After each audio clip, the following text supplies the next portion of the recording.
What is going on, everybody? Welcome back to another video. So yes, as you can see, we have the Rogue Shadow version 2 here from The Force Unleashed. Yeah, so if you guys do remember back a few months ago, I did make a video. It was kind of informal. I kind of just showed it off and showed a few figures with it.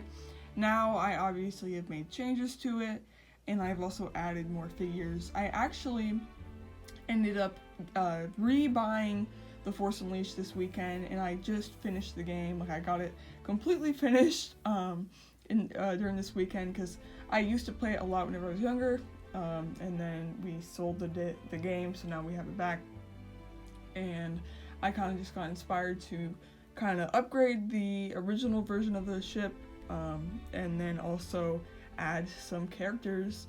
So yeah, I'm just gonna kind of go through the characters, talk about the game, and then show off the ship. So yeah. And who better to start off with than the man himself, Starkiller, or Galen Marek. Technically his name is Galen Marek, but he kind of just goes by Starkiller because he is Lord Vader's apprentice. So yeah, just like the entire idea behind Force Unleashed is actually really cool.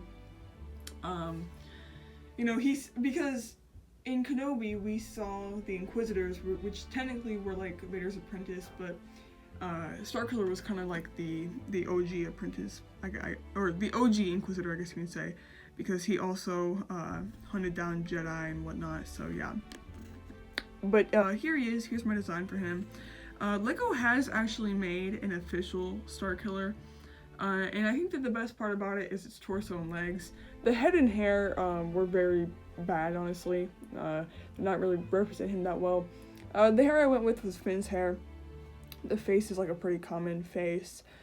His torso is from like a Winter Soldier, I believe. And then the pants are from some sort of Imperial figure. And then the arm is black. And then he has an exposed arm on the other side. His arm's not fully sleeveless. It's like halfway sleeveless and then kind of torn up. So I decided to do that. And then he has his red lightsaber that you start off in the game with, and he's holding it in his signature way where he holds it backwards, which is just so neat. But yeah, so with this figure, I did make it so there are. Or I did make another outfit because there are so many outfits. That outfit was based off of his his outfit from the first game, but then we also have this outfit, which is sort of like is supposed to represent one of his many outfits from the second game. That's actually another thing I forgot to mention. So some of these figures are gonna have elements that are in both the first and the second game. Like the Rogue Shadow, for instance, is based off of the second game because Lego has already made a Rogue Shadow from the first game. And yeah, so just keep that in mind. Like, these are not, I know that some of this is from, like, you know, the other game, but I'm just kind of doing it like the Force Unleashed, putting both games under one umbrella in a way.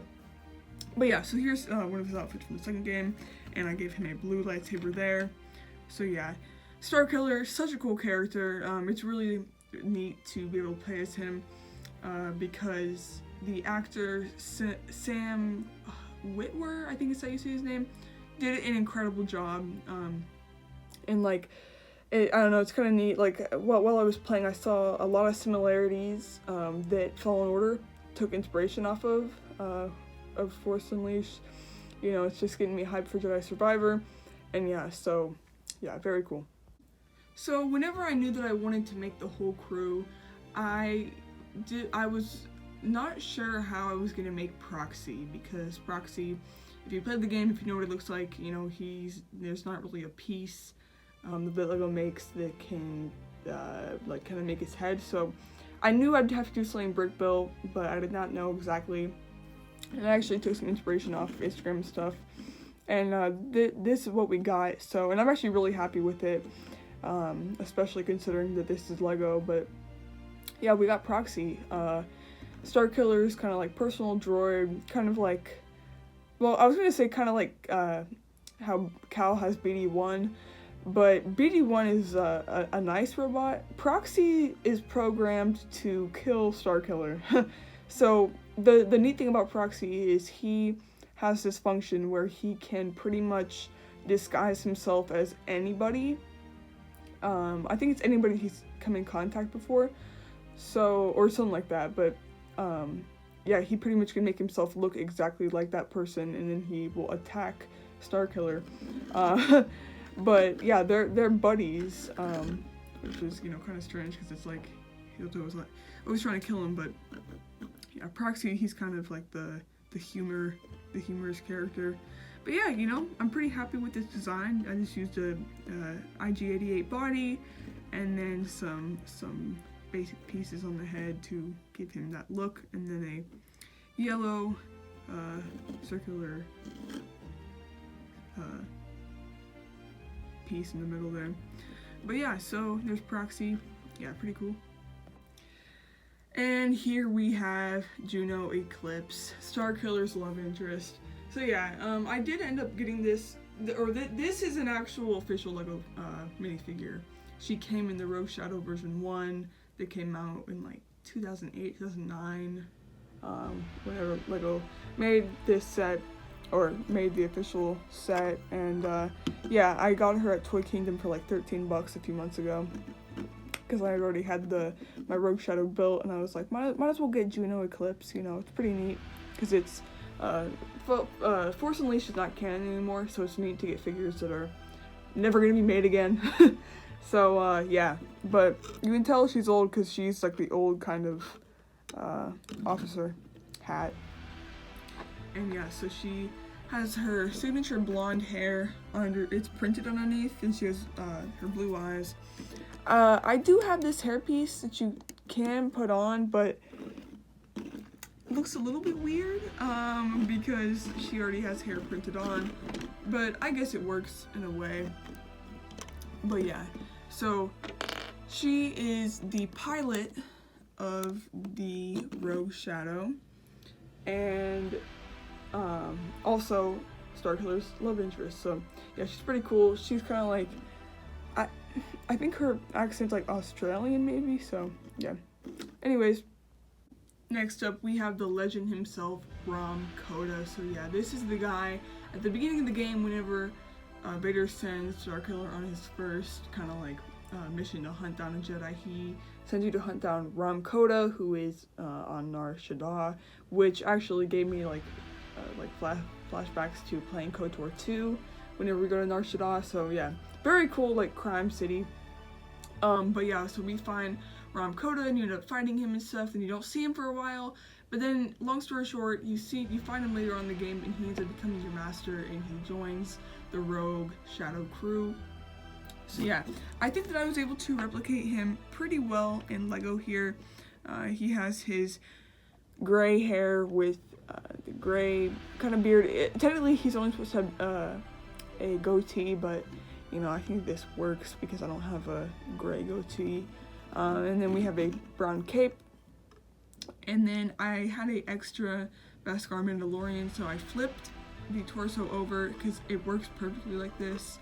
The arms and everything, and then the legs, I used the hilt or the waist piece from Tonto, and then just like sand color legs, and then his hilt is brown with a green lightsaber. So yeah, I think he looks pretty cool. He's kind of like technically he is a rogue Jedi nowadays, or in this time, because it is set after the events of Order 66, but he does command like a squadron of troops. But yeah, so very cool.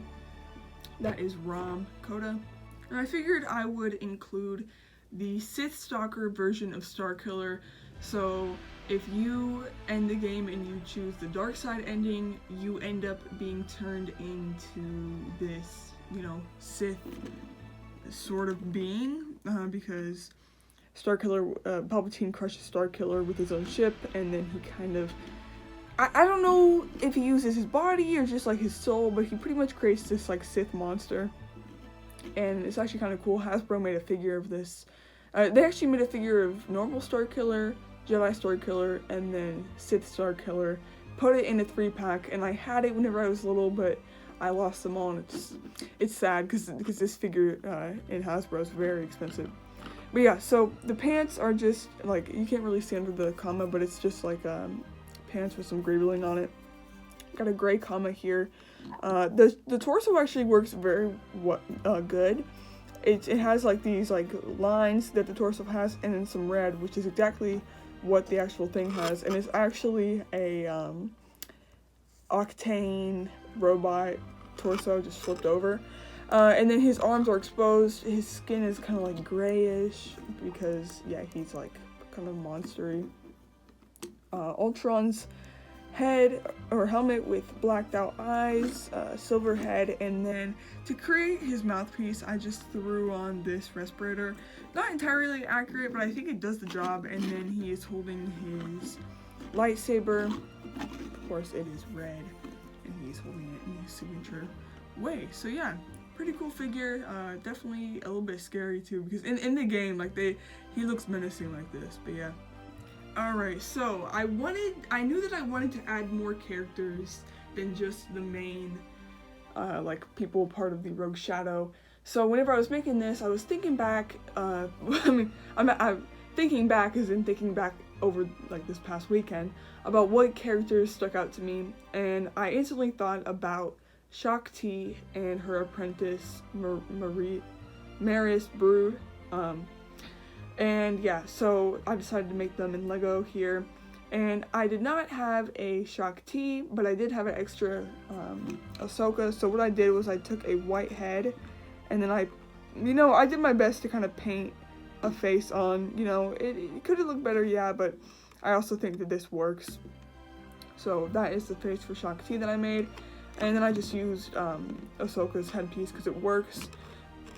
And then yeah, so she kind of wears, you find pretty much Starkiller is sent to hunt down Shaak Ti and kill her because she's a remaining Jedi. Well, if you know anything about Star Wars, or if you're into like the lore and stuff, you would know that Shaak Ti technically dies 3 different times and none of them are canonical anymore. For a while, Starkiller killing her was her canonical death, but Force Unleashed is not canon anymore, so yeah. And then there's also like a deleted scene where Grievous kills her in Revenge of the Sith, and then there's some other time, maybe in the comics or something, where she dies. All 3 are not canon, so technically we don't know how she dies yet, but I would consider Force Unleashed should be canon because the only reason why it's not canon anymore is because Disney came in. Anyways, yeah, so she is on Felucia, which is a hot planet, so she's like wearing almost nothing. So her legs here, so she has red skin, so I used Mr. Incredible's legs here, so it has like the boots and then like the pants or bottoms or whatever, and then the arms there, because she's wearing a little bit of stuff. She does have like these brown straps that come around her, and I do have them painted, but I did not realize until I put on her headpiece that these literally cover it up. So it looks like she's not wearing anything, but trust me, she is. So yeah. And then she has this blue lightsaber, which is pretty neat. So yeah, I really do like Shaak Ti, and I think that her appearance in Force Unleashed was really, really neat. And yeah, I don't know, I've always liked Shaak Ti. Shaak Ti and Aayla Secura, those are 2 of my favorite Jedi of all time. I don't know why, other than the fact that they just look cool to me. But yeah, so there's Shaak Ti. And then as mentioned earlier, she has her apprentice with her, Maris Brood, or Maris Brood, I believe is how you say it. But yeah, so she is her apprentice, and something happened, she was light side, and then after Starkiller kills Shaak Ti, Maris turns evil, and then you end up fighting her and you kill her. Or no, you don't kill her. You fight her, you let her go off free. So Maris, as far as I know, she's still alive unless she died in a comic or something. But yeah, so she also, her lightsabers are very interesting. She has like a little handle on them so she can spin them and stuff. So that's what I got going on here. Black pants. It's supposed to, like I said, Felicia's hot, so it's supposed to represent like a tank top or something. And then her face is just, you know, white skin face, and then some long swept back hair. So yeah, that is Mare's Brood. I decided to throw these two in kind of just as, you know, for some opposition for Starkiller. But yeah, so that is pretty cool. And here we have the Rogue Shadow version 2. Like I said, so version 2 is based off of the second game. They're not too different, honestly. It's more just like, this one's more symmetrical, and then the version 1 is more asymmetrical. But yeah, I figured I'd make version 2. And I've showed this off before, but I have changed it a little bit. One of the biggest changes is that I raised the wings, or like the front, you know, things that jolt out higher, so then the circular piece is more in the middle. But yeah, so let's just grab a figure real quick and put it next to the ship. I believe that the ship would be a lot bigger in canon, like putting a figure next to it and looking at it. Yeah, this ship would definitely be bigger, but in order to make it minifigures, or like, you know, in order to make it like how Lego would make a playset, you kind of have to make it smaller. I mean, for instance, the Razor Crest, yeah, that's not at all minifigure scale, but they had to make it that size for like logical reasons, whereas the USS Razor Crest is humongous and it is actually minifigure scale. So in order to make this minifigure scale, I would just have to make it way larger, and it would be kind of unrealistic to make it that large. So I kind of did it as if it were a play scale set. But yeah, so these like, I want to call them wings, but I don't know if they're wings, but these two front panels or whatever are built using stock. So as you can see, there's bricks, and then there is designs, you know, and I kind of just threw some panels and stuff on top just to make it more, you know, detailed. In the front here, just have these details. So yeah, that comes all the way around, and then so here's the middle. We got this nice little design here of the cockpit piece, and then looking in there, there's a seat for one character. Yeah, technically the inside of this should have like a training room and a ton of stuff, but again, you would have to make it insanely large to be able to fit stuff like that in it. Looking on the side here, kind of has like TIE Fighter, or TIE Interceptor looking wings. And then got them on the side as well. On the top, just, you know, I'm not even sure what this stuff is, but, you know, I was looking off of a reference photo while making this, and actually, forgot to mention this top part. Oh, actually, it's not gonna want to go. I don't want to risk breaking it off, but the top part can come off to get your figure in easier. And then looking around here, yeah, we have these little blue dots to kind of represent the engines. And then I was looking at photos, there's like nothing on the back here, so that's kind of why I just left it as is. I wanted to add detail, but there really was not detail, so I just kind of kept it like that. But yeah, so I am pretty happy with the way I was able to get that kind of curvature going on there. And I used snot technique on these bricks. But yeah, very symmetrical ship. And I think I've done this before, but like, here's my hand. Yeah, so, you know, it's quite the large model. It definitely can look small, but I mean, look, we'll lay Juno. I mean, yeah, like it's quite the large model. But yeah, and then here's the other wing. So yeah, I just like how sleek the ship looks. I think it's a pretty cool ship. And like I did with the Mantis and the Ebon Hawk, I just like making ships from video games, especially on non-canon video games, because you know for a fact LEGO will never ever make it into a set. So yeah, that's why I took the liberty to do it myself. And then yeah, there's another look at the figures. My new Black Series Cal Kestis Survivor comes out this week. But yeah, so if you guys did go on to enjoy the video, make sure to hit like, and I'll see you in the next one. Peace.